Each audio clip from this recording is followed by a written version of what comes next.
some Baker Mayfield, because as I said, opening up this show, when the news broke on Friday, I did an emergency podcast, and I've been recording podcasts all weekend, as I mentioned, with my guy Michael Reiner, with my guy Sean Fitzgerald, with my guy Billy Bowman. We have talked a lot about Baker Mayfield versus Deshaun Watson. Now, you can say all you want about Deshaun Watson's off the field character issues. I totally get it. I don't want to dive into Deshaun Watson right now. You can hear my thoughts on Deshaun Watson. Again, I will be giving them throughout the week when you listen to those pre-recorded interviews, as well as check out my breaking news reaction on Friday. I said on Friday, I felt like at the end of last season, Kevin Stefanski and Andrew Berry were out on Baker Mayfield. And listen, again, you can say all you want about Deshaun Watson's off the field issues, but on the field, Deshaun Watson is a clear upgrade over Baker Mayfield in Cleveland.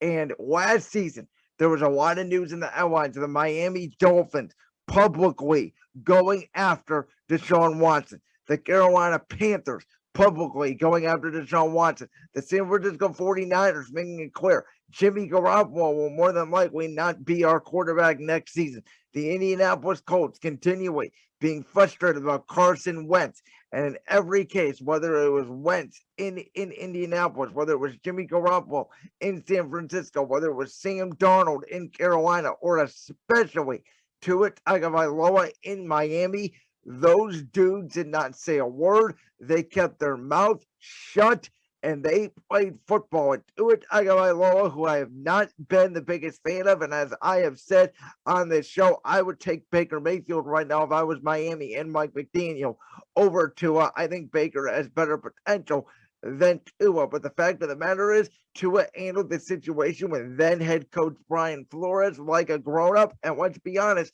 he played good football down the stretch, something Baker Mayfield did not do. Now, you can push it a little bit towards the torn labrum, but as I said repeatedly over and over again during the football season, I don't want to hear about Baker Mayfield being injured.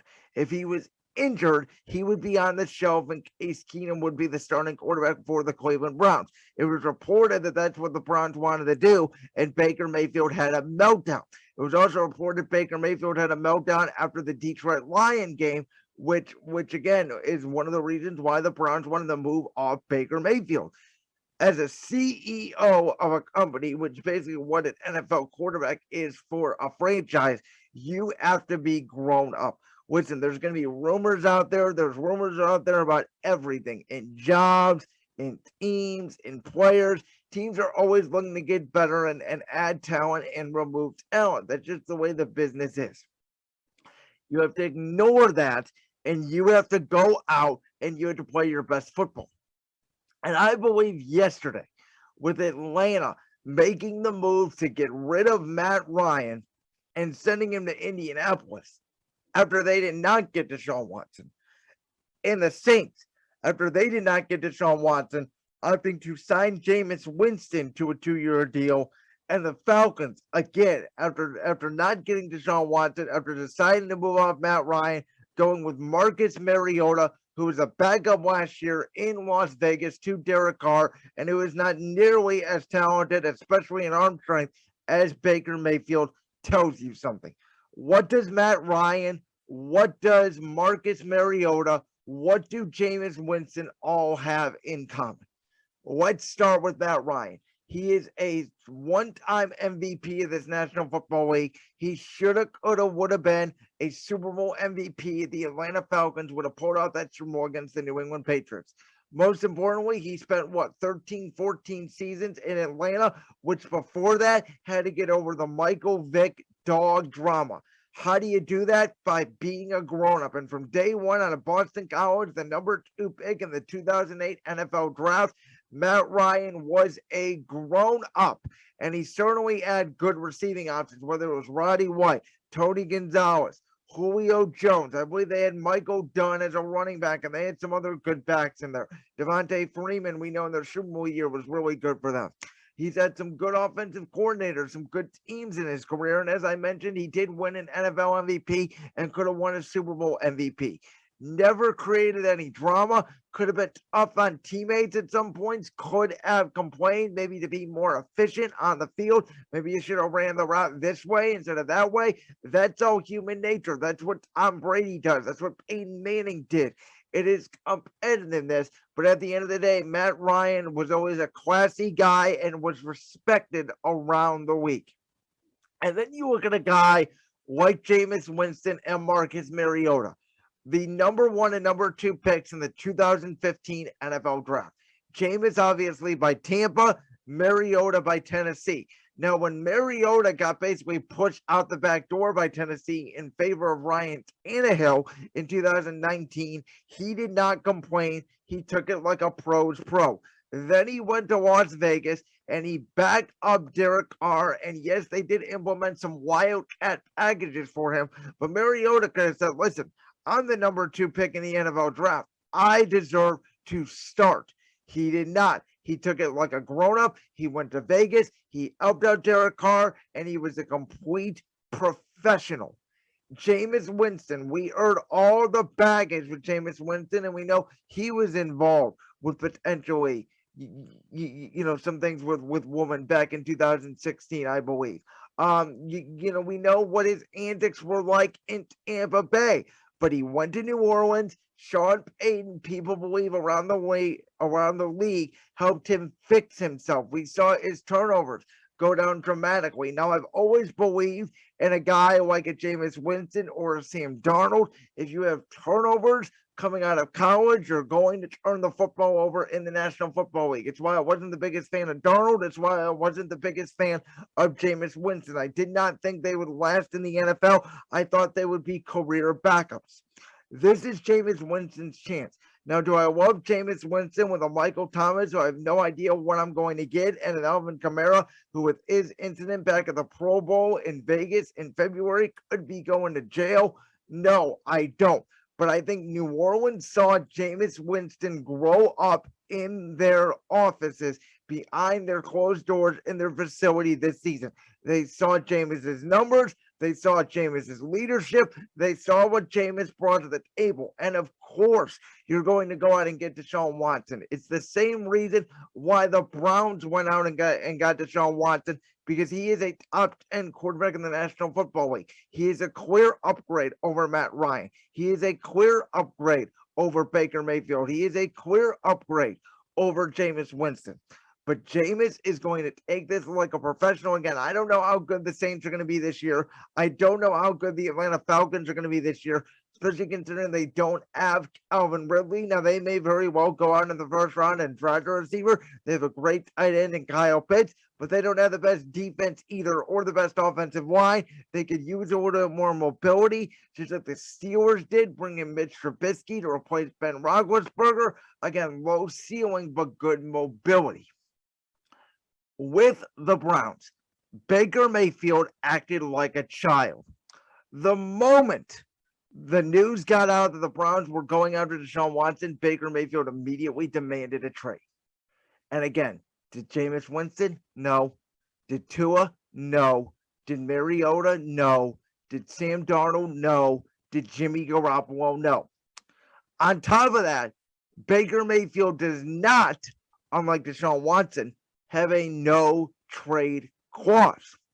But Baker Mayfield said, trade me to the Colts. And the Colts, who again just got over the Carson Wentz situation, and it sounded like Carson Wentz, the situation in Indy, ended the same way it ended in Philadelphia. A complete disaster, immune to coaching, teammates turning against him the wrong way. They wanted a grown-up in the room, and Frank Reich fixed Phillip Rivers when everybody thought Phillip Rivers was over the hill his last year with the Chargers.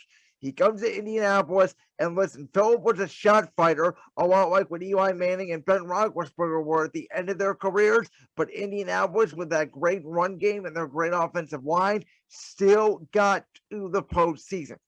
Now, Matt Ryan, I'm a little bit torn about Matt Ryan. I think he's still a good quarterback, but I'm not even sure if I would take him at this point over Tannehill or Trevor Lawrence. He may be the third best quarterback in that division. And with as loaded as the AFC is now, again, a couple of years ago, you did not have Josh Allen, playing the way he is now. You did not have Justin Herbert. You did not have Joe Burrow. You did not have Lamar Jackson the way he is playing now. You did not even have Trevor Lawrence, in that conference, not to mention Russell Wilson. So there's a lot more obstacles for the Colts to overcome. I don't know if Matt Ryan makes them a playoff team because, again, I think, at quarterback and various other positions, other AFC teams have upgraded to where the Colts have not. They certainly need to upgrade a wide receiver like Vegas did, going out and getting Devontae Adams. So I'm not even sure the Colts make the playoffs with Matt Ryan. The fact of the matter is, though, he is a grown-up. He will bring stability, and they will at least be competitive now in the AFC North with Matt Ryan at quarterback. The market for Baker Mayfield is completely dry.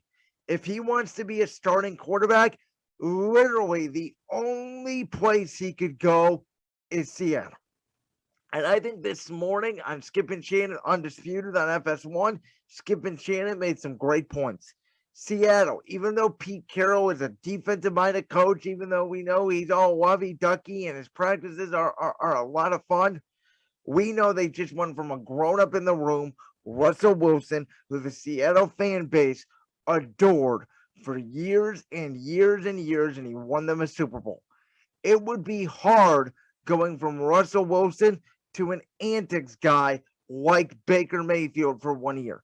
Plus, the quarterback draft is so good next year, maybe Seattle doesn't even want Baker. Maybe they just want to start Drew Lock this year, tank, get a better draft pick, have the ability with Denver's pick to move up in the draft and go get a quarterback next season. It looks like for this year, Baker Mayfield will be a backup for the Cleveland Browns. Now, again, with the Deshaun Watson suspension, who knows? Maybe there's a report out there that Baker Mayfield's willing to sit on a clipboard all season and not come to Browns camp. But if the Browns cannot find a team that's suitable to trade for him, he could start next year and Jacoby Brissett be the backup while Deshaun Watson's getting suspended. Now, that's 99% doubtful. I do not think it's going to happen. But the market for Baker Mayfield has dried up, and it's because of the way he acted. Carolina don't want him. San Francisco don't want him. New Orleans don't want him. Atlanta don't want him. Atlanta would rather take Marcus Mariota than Baker Mayfield. And this is not a shot at the Falcons. It's not a shot at Marcus Mariota. But Baker Mayfield is just a better quarterback than Marcus Mariota. But Marcus Mariota is a grown-up. He took, again, the benching in Tennessee well. He took the backup job in Vegas well. Maybe if Baker Mayfield is a backup next season, wherever he may land. Again, I'd certainly take him in New York over Daniel Jones. But Baker Mayfield and the New York media certainly does scare me if I was the Giants or even the Jets. If he wanted to go back up Zach Wilson, it would scare me. But Baker needs to go to a place where he can be in the shadow. Hell, he can even go to Tampa Bay and back up Tom Brady if he wants. Be it Tom Brady's shadow. Just take a year, be the backup quarterback, handle it with professionalism, and maybe you'll get a starting job in 2023. Life is all about growing up. Certainly, I am a lot more mature, and my friends would tell you this. 4 or 5 years ago, as a 18-year-old, for an 18-year-old, I did not act my age. I probably acted about 10 or 11 for an 18-year-old. But at 23, going on 24 here in about 6 months, I certainly feel like I am matured and grown up because I realize you have to grow up to be successful in life. And if Baker Mayfield does not realize that, he is going to be out of the National Football League, and very, very quickly.